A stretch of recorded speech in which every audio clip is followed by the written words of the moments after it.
Hiya! So in this video, we're going to continue looking at conditional expected value, especially in the discrete case. And so some of the things we're going to talk about in this particular video is other laws that kind of translate nicely into conditional probability. One of them is linearity. So if you remember what linearity was, so linearity, if you remember, was this kind of thing, that addition, we could just distribute over addition without a problem. That's it. And we can actually do the same thing for conditional. So if I have x plus y given some event a, well, this is just equal to expected value of x given a plus expected value of y given a. So here, x and y are random variables, and e and a is an event. And actually what that gives us is something called the law of total expectation. So the law of total expectation, I don't think we've seen this in class before, but basically it allows us to sum over all possible events. So it's kind of just like the law of total probability, except for expected value. So if I look at the expected value of y, well, this is just, so if I take some event a, and I partition it, right? So remember how we partition this? This is a1, a2, a3, all the way up to some an. Well, this is then just equal to, I look at all of the possible a's. I do the expected value of y given ai. And here we just need to multiply by the probability that ai happens. So if you notice this is almost identical to the law of total probability, except we just put a y.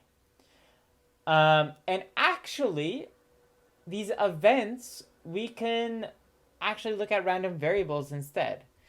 We can actually do something like this as well. This is not a problem.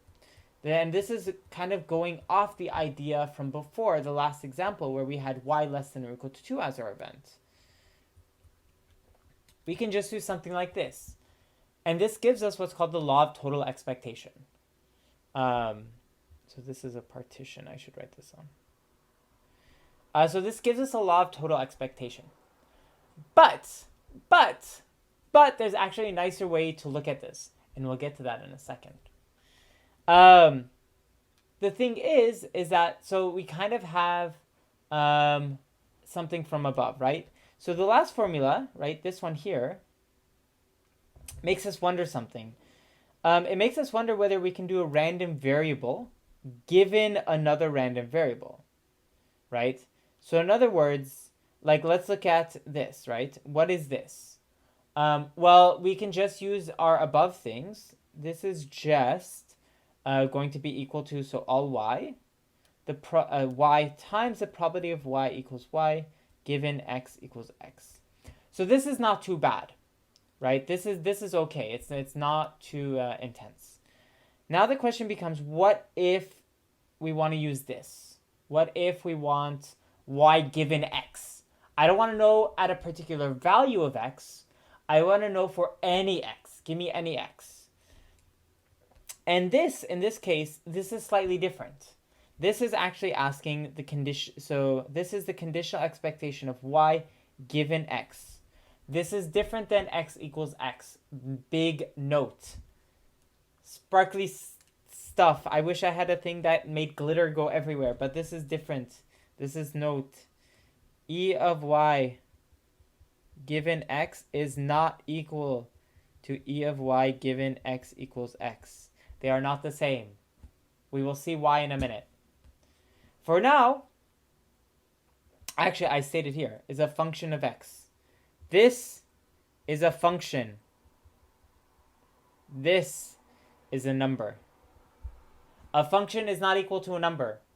A function is not equal to a number. Big notes. Make this like extra. Woo! Like, memorize this. This is not the same. basically what this is saying is, what is this thing? So I should actually say what this is. How is it a function?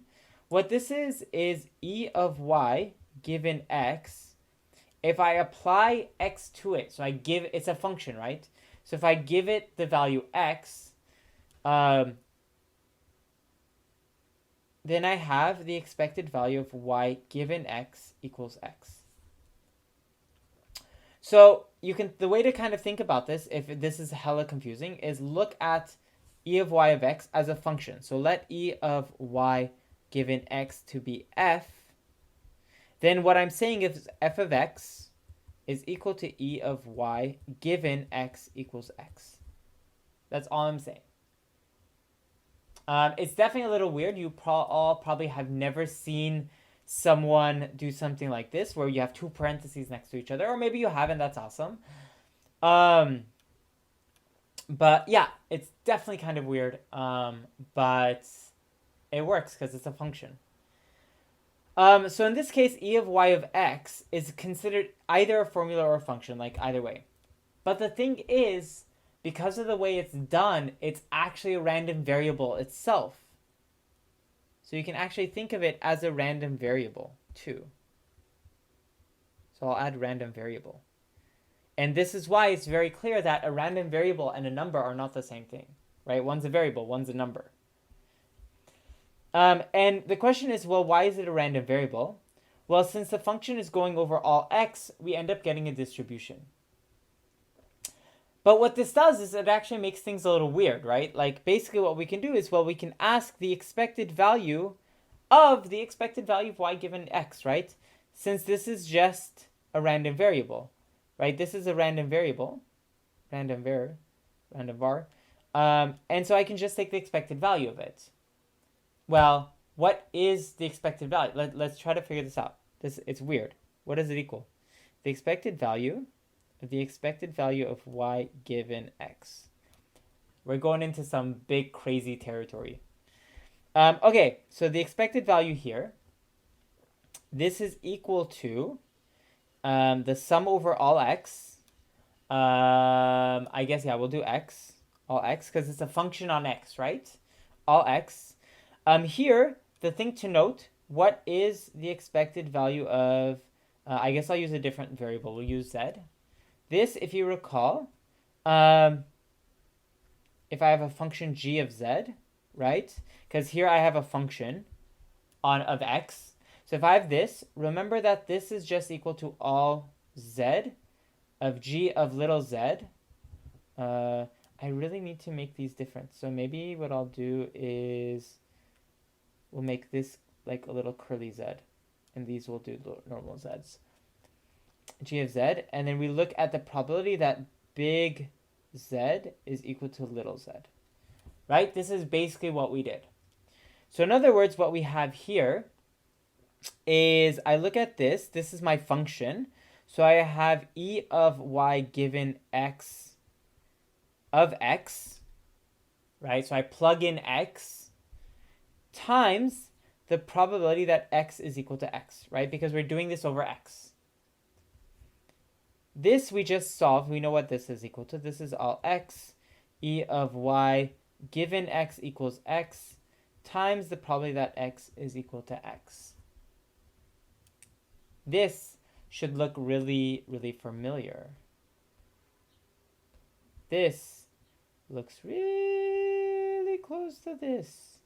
Look at this. Look at this. That looks like this. Yo. Okay, what's this equal to? Let's go backwards. 1, 2, wait.